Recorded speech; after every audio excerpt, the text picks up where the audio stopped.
মৰমৰ ছাত্ৰ ছাত্ৰীসকল, আজি নৱম শ্ৰেণীৰ গণিতৰ কিছুমান প্ৰশ্ন তোমালোকৰ লগত আলোচনা কৰিম। প্ৰথম প্ৰশ্নটো চাওঁ আমি। যদি x² = 64 হয় তেন্তে x⁻1/3 প্লাছ x⁻0 কিমান?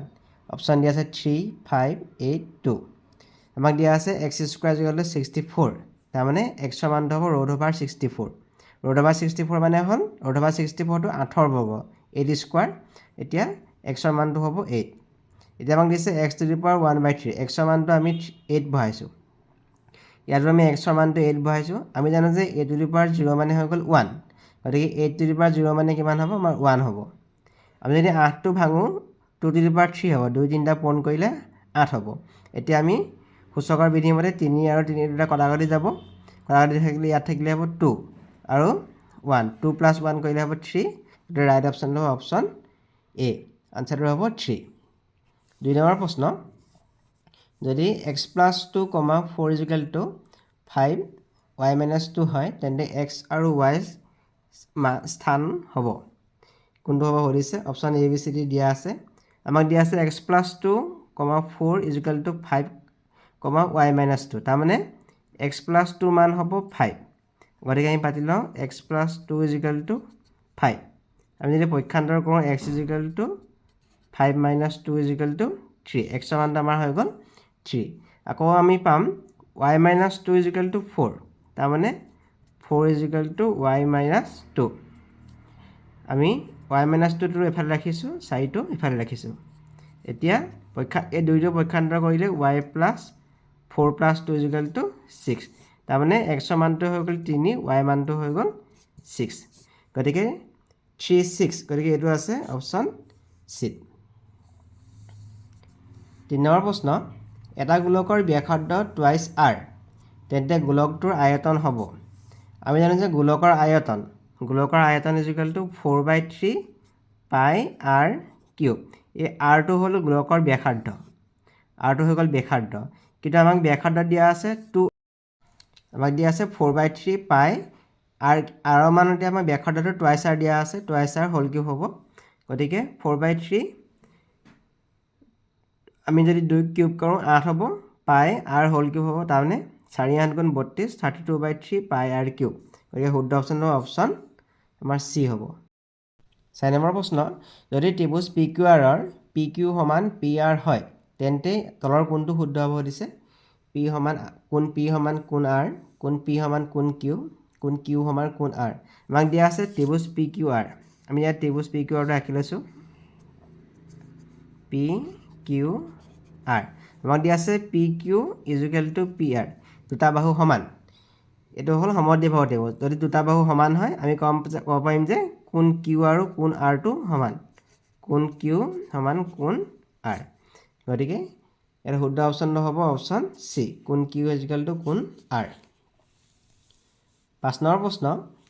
যদি x এটা যোগাত্মক বাস্তৱ সংখ্যা হয় আৰু x² = 2 হয় তেন্তে x³ = কিমান? ইয়াত অপশ্যন দিয়া আছে এ, বি, চি, ডি, √2, 4, 3√2, 2√2। আমাক প্ৰথমতে দিয়া আছে x² = 2। x² = 2 হ'লে আমাৰ x মানটো হ'ব √2। এতিয়া আমাক x³ উলিয়াবলৈ কৈছে, তাৰমানে √2 হোল কিউব উলিয়াবলৈ কৈছে। √2 হোল কিউব মানে √2 আমি 3টা পূৰণ হ'ব। যদি √2 দুটা পূৰণ কৰোঁ, তাৰমানে √2 যদি স্কোৱাৰ হয় ইনটু 2, √2 স্কোৱাৰ হ'লে 2 হ'ব। √2 দুটা পূৰণ কৰিলে আমাৰ 2 হ'ব আৰু √2টো ইয়াত পূৰণ হৈ আছে, তাৰমানে মোৰ 2√2। গতিকে শুদ্ধ অপশ্যনটো হ'ব অপশ্যন ডি, 2√2। 6 নম্বৰ প্ৰশ্ন। বৃত্তৰ এটা অধিচাপে কেন্দ্ৰত উৎপন্ন কৰা কোণটো হ'ব সমকোণ, প্ৰবৃদ্ধ কোণ, সূক্ষ্ম কোণ, স্থূল কোণ। আমি এতিয়া অধিচাপটো চাওঁ। এইটো এটা বৃত্ত,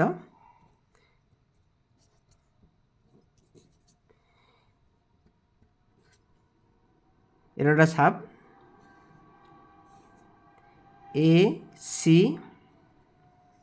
ACB, এইটো হ'ল অধিচাপ। আমি যদি কওঁ AB, এইটো হ'ল উপচাপ, এইটো সৰু চাপটোক আমি উপচাপ বুলি ক'ম, যিটো ডাঙৰ চাপ আমি ACB এ চি বি এইটো হ'ল আমাৰ কম অধিচাপ এতিয়া অধিচাপটোৱে কেন্দ্ৰত কোনটো কোণ উৎপন্ন কৰিছে উৎপন্ন কৰা কোণটো হৈ গ'ল এইটো কোণ হৈছে এই কোণটো আমাৰ 180°তকৈ ডাঙৰ হৈছে 180°তকৈ ডাঙৰ কোণটো আমি কেন্দ্ৰত উৎপন্ন হৈছে আৰু সেই কোণটোক কম আমি প্ৰবৃদ্ধ কোণ বৃত্তৰ এটা অধিচাপে কেন্দ্ৰত উৎপন্ন কৰা কোণটো হ'ব প্ৰবৃদ্ধ কোণ 7 নম্বৰ প্ৰশ্ন 108ৰ ঘনমূল আৰু 686ৰ ঘনমূলৰ পূৰণফলৰ মান কিমান হ'ব সুধিছে অপশ্যন দিয়া আছে 42 63 -42 84 এতিয়া আমি যদি দুইটা আমি পূৰণ কৰি দিব পাৰোঁ 3108 * 686 এতিয়া আমি যদি 108টো ভাঙোঁ তেতিয়া আমি পাম 2 স্কোৱাৰ * 3 কিউব 108টো ভাঙিলে আমি পাম 2 স্কোৱাৰ * 3 কিউব 686টো ভাঙিলে আমি পাম 2 * 7 কিউব এতিয়া ইয়াত 2 স্কোৱাৰ * 2 তাৰমানে এইটো আমাৰ 2 কিউব হৈ গ'ল 2 কিউব * 3 কিউব * 7 কিউব ইয়াত ঘনমূল আছে এতিয়া এইটো আমাৰ যেতিয়া আমি ঘনমূলটো চিনটো ভাঙিম এতিয়া ইয়াত হ'ব 2 * 3 * 7 তাৰমানে হৈ গ'ল আমাৰ 42 গতিকে ৰাইট অপশ্যনটো অপশ্যন এ তাৰপিছতো হ'ব 8 নম্বৰ প্ৰশ্ন তলৰ কোনটো কোনো এটা ঘটনাৰ সম্ভাৱিতা হ'ব নোৱাৰে অপশ্যন দিয়া আছে দুভাগৰ 1 1.5 0.9 1/4 আমি চাওঁ দুভাগৰ 1টো কোনো এটা ঘটনাৰ সম্ভাৱিতা হ'ব পাৰে যদি আমি 0.9টো চাওঁ 0.9টো আমি যদি কৰোঁ 9/10 এইটো এটা কোনো এটা ঘটনাৰ সম্ভাৱিতা হ'ব পাৰে 1/4টো হ'ব পাৰে কিন্তু যদি আমি 1.5টো চাওঁ আমি 15/10 হ'ব গতিকে এইটো কোনো এটা ঘটনাৰ সম্ভাৱিতা হ'ব নোৱাৰে কোনটো হ'ব তেতিয়াহ'লে আমাৰ অপশ্যন বিটো হ'ব এইটো আমাৰ সম্ভাৱিতা হ'ব নোৱাৰে 9 নম্বৰ প্ৰশ্ন y অক্ষৰ পৰা 3 - 5 বিন্দুটোৰ দূৰত্ব হ'ব y অক্ষৰ পৰা আমাৰ 3 - 5 বিন্দুটোৰ দূৰত্ব হ'ব আমি x y অক্ষৰ পৰা দূৰত্ব বুলি ক'লে আমাৰ বিন্দুটোৰ x স্থানাংকটো চাম x স্থানাংক আছে 3 গতিকে x y অক্ষৰ পৰা বিন্দুটোৰ স্থানাংক হ'ব 3 একক গতিকে C নম্বৰটো ইয়াৰ শুদ্ধ উত্তৰ